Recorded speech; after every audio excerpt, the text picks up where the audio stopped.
sur ma chaîne. Aujourd'hui c'est un tuto 2 en 1, donc c'est-à-dire que c'est un tuto pour réaliser, donc on peut réaliser à la fois donc un sac, donc là comme ce sac là c'est un petit sac origami, ou alors on peut faire la version panier. Donc la version sac, il y a juste une anse qui a été rajoutée et la base rétrécie et agrandie de façon à avoir donc un sac style pochon comme ça qui peut donc se trimballer avec une anse. Ou alors on a la version donc petit panier comme ça avec une base donc plus large pour faire donc un aspect donc bien sûr panier, toujours en version pochon. Donc c'est des petits sacs de style origami. Alors je vais quand même vous donner la version finale de mes sacs et de mon panier que je n'ai pas donné tout à l'heure. Là on est à du 25 cm à peu près sur du 18 de haut, 17-18 de haut. Et pour mon petit panier je suis à une base de 10 sur une hauteur de 10 à peu près, ça fait à peu près un petit carré. Voilà, donc pour les réaliser, c'est à nous. Alors, en termes de matériel, il nous faut 2 carrés. Alors, pour la version sac, j'ai décidé d'utiliser des carrés de 50 sur 50. Alors, c'est des cotons, comme ça. Il y en a un qui est thermocollé avec du H250 et l'autre qui ne l'est pas. C'est 2 carrés de coton de 50 sur 50. Ça, c'est pour la version sac. Et pour la version panier que je vais vous montrer tout à la fin, c'est des carrés donc qui sont là et déjà préparés. Ce sont des carrés de 40 cm sur 40 cm. Alors la version sac, on va la voir ensemble et ensuite on verra la version pour faire le panier. En fait, vous allez voir, c'est juste les mesures qui changent. Si vous voulez faire un panier plus petit, je vais vous expliquer à la fin comment faire. Là, on va partir sur nos dimensions de 50 sur 50. Donc, 2 carrés de coton de 50 sur 50, dont un qui est thermocollé avec du H250. Moi pour la sangle j'utilise du biais comme ça va me servir de sangle pour mon petit sac. Et ensuite pour fermer donc avec un style pochon il nous faut de la corde. Alors en termes de longueur pour le petit cordonnet comme ça, moi je préfère toujours avoir un peu plus large, je prends toujours 2 mètres et puis je rajuste après. Et après pour le biais c'est pareil, j'ai toujours 150 cm mais je rajuste toujours après en fonction de mon épaule la longueur que je le souhaite. Donc là, on est à 150 cm de biais. Et en termes de coordonnées, moi, je prends 2 mètres et quitte à rajuster par la suite. Mais au moins, je n'en manquerai pas. Donc, on va passer à l'assemblage. Il faut juste, donc, comme je l'ai dit, cette partie-là, qui sera mon tissu extérieur, est thermocollée. Et l'autre partie, qui est ma doublure, ne l'est pas. Donc, on positionne endroit contre endroit, comme ça. On épingle bien et on va venir faire une couture à 1 cm du bord tout autour en laissant une ouverture en bas, par exemple ici, une ouverture d'une dizaine de centimètres pour pouvoir retourner. Donc point d'arrêt, couture au point droit tout le tour, point d'arrêt ici et on laisse une ouverture d'une dizaine de centimètres pour pouvoir retourner notre coupon.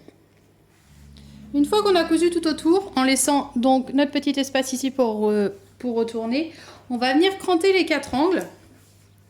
Alors je viens cranter mes 4 angles. 1, 2, 3,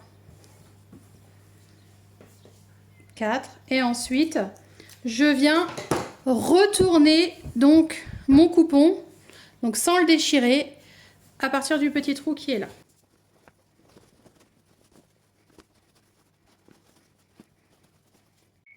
Une fois que c'est retourné, donc comme ça, on va venir faire une surpiqûre au plus près du bord tout autour. Donc on part d'ici, on fait une surpiqûre au plus près du bord tout autour, histoire de refermer notre ouverture et d'avoir quelque chose de propre. Donc n'hésitez pas à repasser pour avoir quelque chose vraiment de très joli. Une fois qu'on a fait la surpiqûre comme ça tout autour, hop, on va prendre le côté, donc le côté doublure. Et on va venir marquer, donc là c'est la séance d'origami qui commence. Donc c'est-à-dire qu'on va prendre une règle, on va partir sur un coin et on va mesurer à 25 cm. Alors à 25 cm, je viens faire un repère. Alors vous pouvez faire votre repère au stylo ou comme moi mettre une petite épingle. Hop, donc je mets une épingle à 25, je fais la même chose de ce côté. À 25 cm, je fais un repère, je mets une épingle et je viens replier comme ça. Donc je replie de façon hop, à ce que mes épingles permettent de faire le repli. Ensuite, je vais venir hop, marquer le pli au fer. Donc moi, pour l'instant, je vais mettre une épingle pour que vous puissiez bien voir, histoire de bien le maintenir. Je fais la même chose au côté opposé, c'est-à-dire que je reprends ma pointe qui est là, je fais un repère à 25. Hop. Je prends ma pointe qui est là, je fais un repère à 25. Comme ça. Et je viens replier. Alors évidemment, ça va se chevaucher ici, c'est tout à fait normal. Ne vous inquiétez pas si ça se chevauche, pardon, c'est tout à fait normal. Je mets une épingle. Comme ça. Voilà, donc là je marque le fer ici. Je marque le fer ici. Et on a cet aspect pour l'instant. Ensuite, une fois donc qu'on a repassé les angles, ce que je fais moi, c'est que je mesure. Alors, d'ici, je vous explique ce que je fais. D'ici à là, je mesure. Moi j'ai 6 cm. Donc ce que je vais faire, c'est que je vais venir tracer une ligne comme ça. Alors évidemment, il faut être bien droite. Une ligne ici. Donc je marque la ligne point d'arrêt, couture au point droit tout le long là. Je fais la même chose ici. Hop, à 6 cm. Donc j'aligne bien. Point d'arrêt, couture au point droit, point d'arrêt jusqu'en bas. Donc on fait une couture ici tout le long, ici tout le long. Donc moi j'ai 6 cm, vous avez peut-être plus ou moins, mais ce que je fais c'est que je viens bien au niveau d'ici et au niveau de là et que je passe ma couture là et là. Une fois que j'ai fait mes deux coutures là et là, comme ça, donc je retire mes épingles, déjà d'une. Hop, et je vais venir replier. Donc je replie comme ça. Alors évidemment, faites attention à bien aligner. Bon là, j'ai pas coupé mes bouts de tissu, mais je vais le faire après. Faites attention à bien aligner cette partie-là et bien aligner la partie pointe qui est là. Normalement, le tout devrait bien être aligné. On fait la même chose de l'autre côté. On épingle bien et on va venir faire une couture, point d'arrêt, couture au point droit, point d'arrêt, couture au point droit, point d'arrêt. Alors moi je le fais pas forcément à 1 cm du bord, je le fais, allez, on va dire à 5 mm, c'est très bien. Ici et ici. Une fois qu'on a fait les deux coutures qui sont là et là, donc j'espère que vous avez bien fait attention, comme je vous ai dit, de bien coudre les coins là et bien coudre ceci aligné, de façon à avoir quelque chose de joli. Maintenant, ce que je fais, c'est que j'écarte un petit peu les coutures comme ça. Alors évidemment, vous pouvez mettre la main à l'intérieur. On écarte un petit peu les coutures, comme ça. Et je viens plier. En fait, ça c'est la pointe. C'est le bout qui va servir de mon panier ou de mon pochon. Et là, ce que vous pouvez voir, c'est qu'il y a déjà la couture. Donc moi, ce que je fais, tout simplement, c'est que je repasse sur cette couture-là. Donc point d'arrêt, couture au point droit, point d'arrêt. Et ça va me faire mon angle qui est là. Je fais exactement la même chose de l'autre côté. Donc j'écarte bien mon angle, mes coutures, pardon. Hop, je viens aplatir mes angles, comme ça. Je l'aligne bien proprement. Et je viens repasser sur mon trait.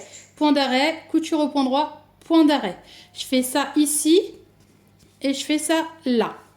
J'ai cousu mes coins, donc là et là. Donc j'ai bien insisté sur les coutures, histoire que vous voyez vraiment bien. Donc comme ça. Maintenant ce que je fais, c'est que je viens retourner. Hop, donc je viens retourner. Donc soit mon sac pochon, soit mon petit sac. Moi je l'aime beaucoup mon sac. Donc je retourne ça comme ça.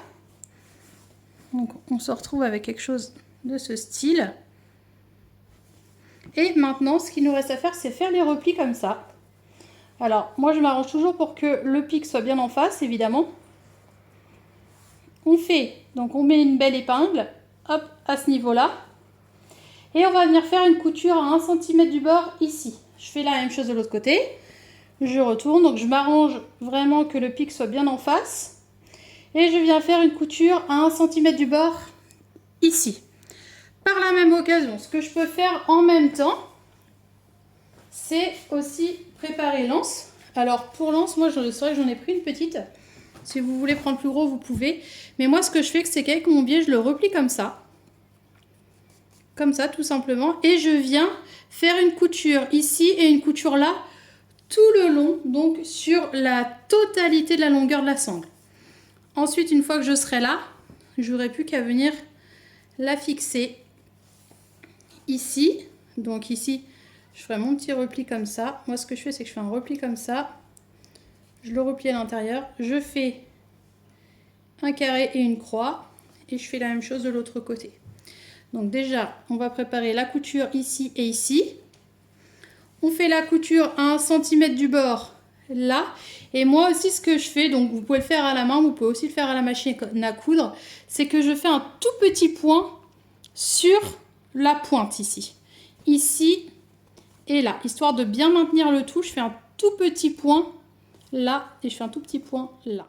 Donc voilà, j'ai cousu à 1 cm du bord ici et ici. J'en ai profité pour faire un petit point là, histoire de maintenir bien. Et j'ai cousu également donc mon anse sur les côtés. Donc ce que j'ai fait, c'est que je l'ai positionné, j'ai cousu ici, tout simplement. Après, vous pouvez faire une croix si vous voulez que ça se maintienne plus. Maintenant, on va prendre donc la corde. Alors pour la corde, ce que je fais, c'est à peu près, je mesure toujours en excès. Je vais venir la couper en deux comme je vous ai dit tout à l'heure. Et je vais en passer. Alors, il y a une partie que je passe par là, par là, par là, par là et je ressors. Et l'autre côté, je fais la même chose. Donc, il y en a une qui va, je vais vous montrer sur la vidéo, une qui va dans ce sens-là. Et l'autre qui va dans l'autre sens comme ça. Donc, on l'insère une comme ça et l'autre dans l'autre sens comme ça.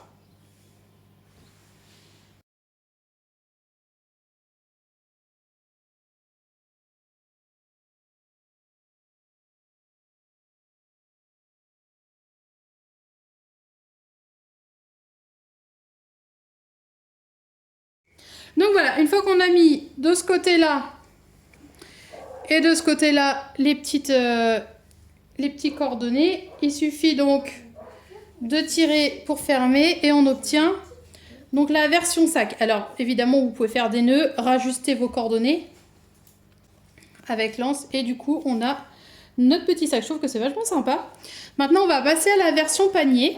Alors pour la version panier, c'est exactement la même méthode. Sauf que je pars sur 2 carrés de 40 sur 40. On fait comme tout à l'heure, donc endroit contre endroit. On positionne, on vient coudre 1 cm du bord tout autour. On laisse une couture, une ouverture pour retourner. Ensuite, on retourne, on fait la surpiqûre. C'est exactement les mêmes méthodes. Il y a juste au moment du pliage que ça change. Et là, on se retrouve juste à cette étape-là, pardon, pour que je vous montre. Alors, hop, on se retrouve à cette étape-là avec la surpiqûre qui a été faite tout autour. Donc, je vous explique vite fait quand même. Ce qu'il faut faire, c'est si on veut une base, donc la même base que ça, c'est-à-dire là, c'était notre sac. J'ai voulu une base assez petite. J'ai une longueur là, mais j'ai une base qui est assez petite. Si on veut pour faire donc un panier, une base plus longue, ce qu'il suffit de faire, c'est que nos deux triangles se chevauchent donc plus largement. Ici, il nous faut donc une base plus large. Donc, par exemple, tout à l'heure, pour un carré de 50 cm, j'avais pris 20 cm de repère. Et bien là, par exemple, pour 40 cm, vous pouvez prendre également 20 cm de repère. Donc, ce que je fais, tac, tac, c'est que, hop, si on prend 20 cm de repère, on va avoir une certaine base. Et si on prend, par exemple, 10 cm de repère, donc si on fait un repère là, enfin, il faut toujours que ça se chevauche, hein, évidemment. Mais si on fait, admettons, aller à 15, ça va se chevaucher, mais du coup, notre base sera plus petite. Alors que si on fait sur 20, notre base va être plus large. J'espère que je me fais bien comprendre. Donc moi, je prends 20 pour avoir une base un petit peu plus large que ce que j'ai fait tout à l'heure avec mon sac. Là, je veux que ce soit un panier avec une base un petit peu plus large. Donc là, comme tout à l'heure, je replie. Donc moi là j'ai pris 20. Vous, si vous voulez quelque chose de plus petit, vous pouvez prendre une base plus petite. Donc moi je prends 20 également. Donc tac, je mets une épingle, je fais la même chose de l'autre côté. Je fais mes repères à 20 cm. Je fais mon autre repère à 20 cm. Je replie. Donc là ma base, hop, sera à peu près comme ceci. Quand je vais faire mes coutures, j'aurai une base comme ça qui est là de 6,5. Donc si vous voulez quelque chose d'encore plus large, donc chose que je vais pouvoir vous montrer, moi si par exemple je veux une base encore plus large, je peux partir par exemple sur 25. Allez, on va partir vraiment large. Je vais partir sur 25 pour vous montrer. Donc je prends un repère à 25, je prends un autre repère à 25, je viens replier. Donc là on va avoir une base qui va vraiment être large, comme ça. La même chose de l'autre côté. Donc si je fais un repère à 25, hop, je fais un autre repère à 25. Évidemment, comme tout à l'heure, je marque les plis. Donc là, regardez, là vous voyez bien que ma base est bien plus large. Et du coup, je vais avoir vraiment une base, donc là, qui va mesurer, je suis à 17 cm. Vous voyez bien?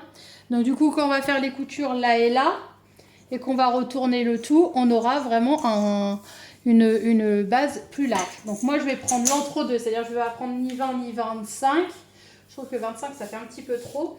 Je vais quand même, hop, je vais partir sur, allez, je vais partir sur du 22. On va couper la poire en deux. Je vais partir sur 22. 22, allez. Après, c'est à vous de faire vos ajustements en fonction de ce que vous avez envie. Sur 22 cm, je suis à quelque chose comme ça. Hop. Donc, pareil que tout à l'heure, je marque mes plis. Je mets une épingle au milieu. Donc, évidemment, on marque bien les plis au fer.